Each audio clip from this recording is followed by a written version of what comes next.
Het garnalenfabriekje hier achter ons, dat is eigenlijk altijd al een dependance geweest van het museum. Maar we vonden eigenlijk dat dit stukje erfgoed bij het verhaal van het museum hoort. Dus we willen hier meer vertellen over de geschiedenis van de garnalenfabriek, die zo enorm verbonden is met het verhaal van de visserij.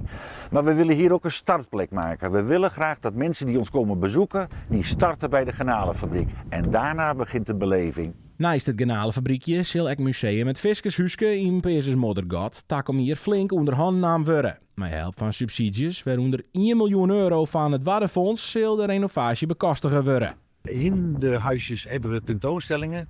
En die tentoonstellingen zijn van al een jaar of 20 oud. En tegenwoordig doe je tentoonstelling maak je op een andere manier. Veel meer hands-on, veel toegankelijker, meer beeldmateriaal erbij. En zeker voor kinderen, het is natuurlijk leuk om wat dingetjes te doen, iets aan te mogen raken, iets op te mogen tillen. Dus we zijn nu echt heel erg aan het kijken van wat zou in die vernieuwingsslag ook op dat gebied kunnen meenemen. Om te zeggen van je bent weer een iets moderner museum, maar wel in een oud jasje. Het idee is dus dat de start van de museumtour begint bij het garnalenfabriek boeten het dorp.